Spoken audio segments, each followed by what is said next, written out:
Hello प्यारे बच्चों, कैसे हो तुम सब। होपफुली तुम सभी स्वस्थ और मस्त होंगे और इंतज़ार कर रहे होंगे हमारी आज की प्यारी सी नई स्टोरी का। तो बिना देर करे शुरू करते हैं आज की स्टोरी। तब तक जल्दी से अपनी आंखें बंद करो ताकि इस पूरी स्टोरी को एक मूवी की तरह तुम अपनी आंखों के सामने देख पाओ। हमारी आज की स्टोरी है एक फार्मर फैमिली की। हमारे इस फार्मर फैमिली में फार्मर ममा, फार्मर पापा थे और उनके दो बहुत ही प्यारे बच्चे थे, गोपिका और कृष्णा। गोपिका कृष्णा पापा मम्मी का खेती बाड़ी में हाथ बटाते थे, दिन भर खेलते थे, बहुत मज़े करते थे, जैसे कि गांव की लाइफ होती है, विलेज लाइफ होती है, उसी तरह से। गोपिका गोपी और कृष्णा के पापा ने ये देखना शुरू किया कि जब भी वो बीज डालते हैं खेतों में, तो उन खेतों के बीजों में से अंकुर ही नहीं आते, कोई प्लांट ही नहीं आता। वो बड़े ही परेशान थे कि पता नहीं ऐसा क्यों होने लगा अचानक, कि वो बीज तो डालते हैं अपने खेतों में, लेकिन उसमें से कोई भी प्लांट ही नहीं आता। वो बड़े परेशान थे और ऐसा हमेशा होने लग गया था। एक बार एक बूढ़े किसान से उन्होंने पूछा कि इसकी क्या वजह हो सकती है कि मैं बीज तो डालता हूँ लेकिन उसमें से कोई पौधा ही नहीं आता। तब उस किसान ने बताया कि ज़रूर तुम्हारे खेत में बहुत सारे पक्षी आते होंगे और ये पंछी सारे बीज खा जाते होंगे। जब बीज ही नहीं होंगे तो पौधे कहाँ से आएंगे। तो पापा फार्मर ने सोचा कि चलो मैं एक दिन रात को छुप कर देखता हूँ, दिन भर छुप कर देखता हूँ और रात में भी छुप कर देखता हूँ कि मेरे खेतों में हो क्या रहा है।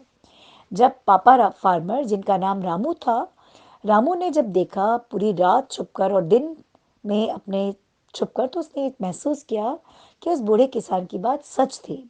इस खेत में बहुत सारे पंछी आ जाते थे और पंछी आके उन सारे बीजों को खा जाते थे, जिसकी वजह से बीजों में से कोई पौधा ही नहीं निकलता था।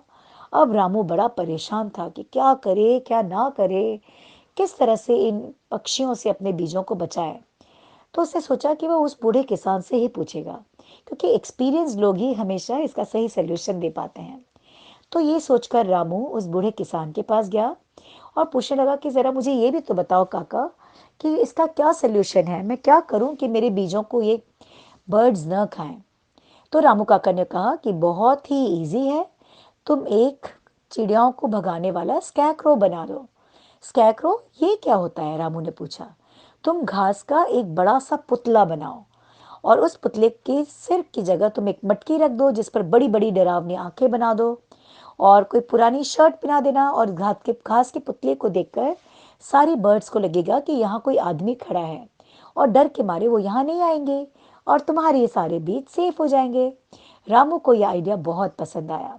उसने जाते ही झटपट घास का एक बड़ा सा पुतला बनाया और उस पुतले को एक पुराना सा कुर्ता पहना दिया और सिर की जगह एक मटकी रख दी, मटकी पर डरावनी सी आंखें बना दी और आंखों के ऊपर घास की ही एक कैप बना दी।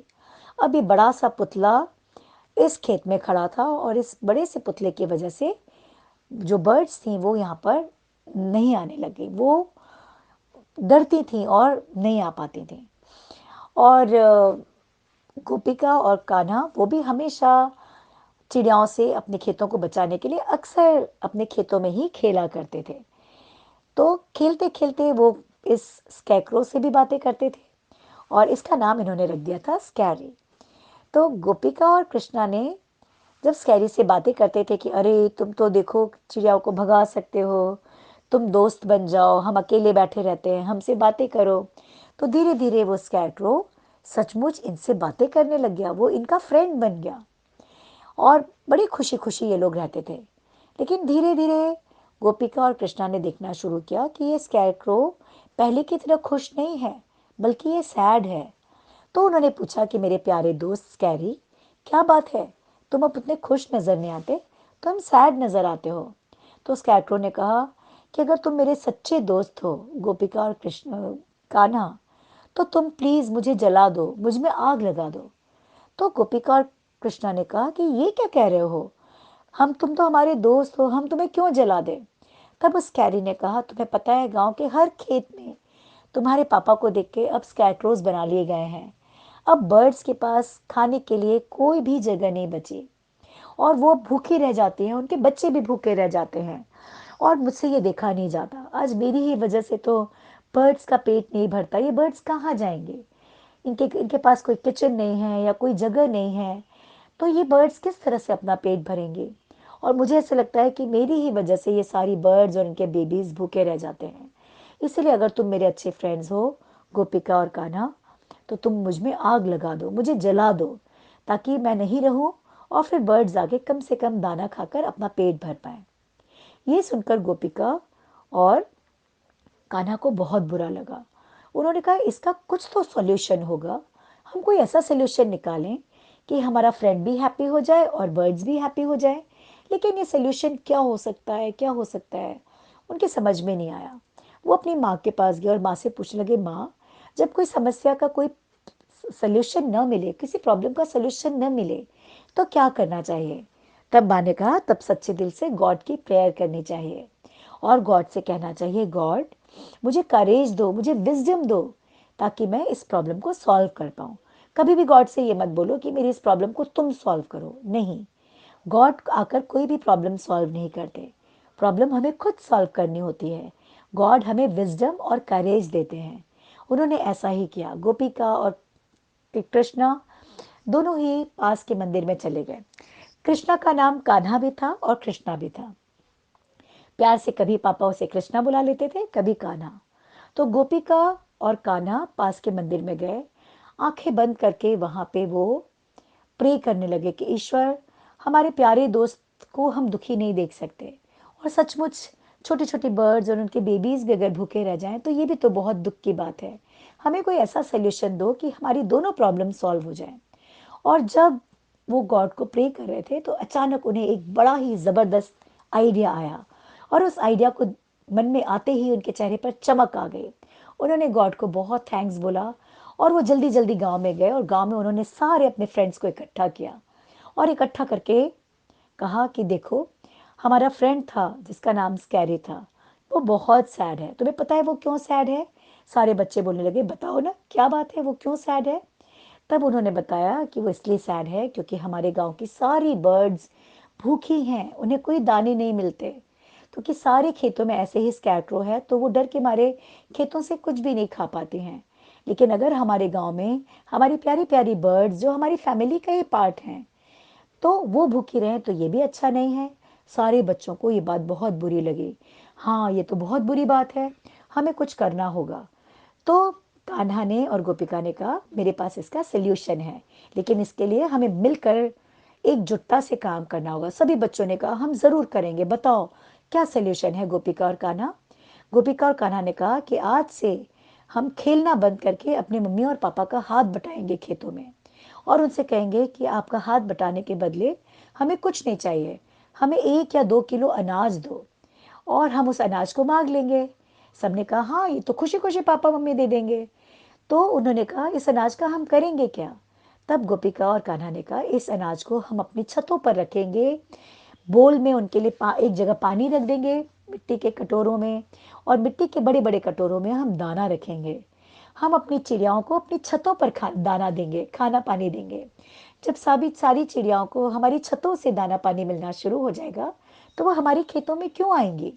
जब उन्हें कहीं दाना नहीं मिलता, पानी नहीं मिलता, तब वो हमारे खेतों की तरफ आती हैं। तो अब हम अपनी चिड़ियाओं के लिए दाना और पानी का इंतज़ाम खुद करेंगे। सारे बच्चों को ये आइडिया बहुत ही अच्छा लगा। सारे बच्चों ने जाके अपने मम्मी पापा से बोल दिया कि हम रोज़ 2 से 3 घंटे आपकी हेल्प किया करेंगे, लेकिन बदले में आप हमें अनाज दोगे। जब हम सभी के मम्मी पापाओं ने पूछा कि तुम इस अनाज को क्यों चाहते हो, तो बच्चों ने बताया, हम इस अनाज को चिड़ियाओं के लिए देना चाहते हैं। तो सभी पेरेंट्स बहुत खुश हुए और बच्चों ने 2 किलो अनाज मांगा था, पर मम्मी पापाओं ने उन्हें 4 किलो अनाज दिया। अब तो क्या था, हर छत पर चिड़ियाओं के लिए दाना और पानी रखा होता था।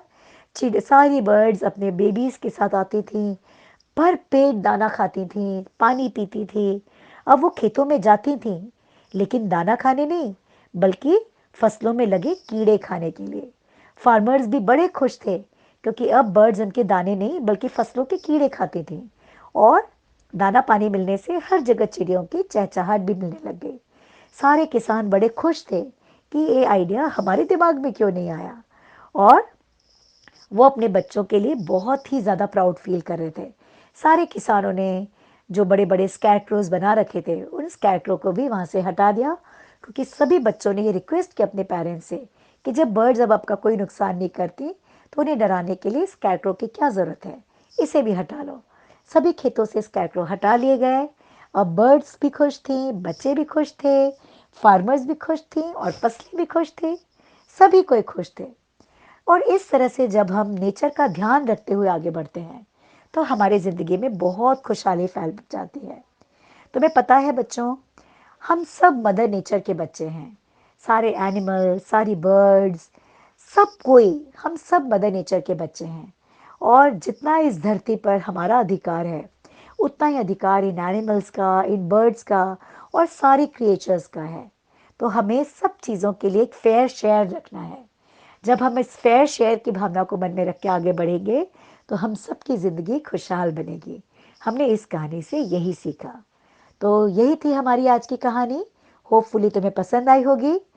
इस स्टोरी को अपने friends, relatives, neighbours, cousins, school friends सबके साथ शेयर करना, ताकि इन स्टोरीज की हेल्प से वो भी अपने बड़े बड़े लाइफ लेसन सीख पाए। हमारे चैनल को झटपट सब्सक्राइब कर लेना, बेल आइकन को हिट कर देना। और कल मिलते हैं शाम 8 बजे एक नई स्टोरी के साथ। तब तक के लिए बहुत सारी ब्लेसिंग्स के साथ good night, take care, bye bye.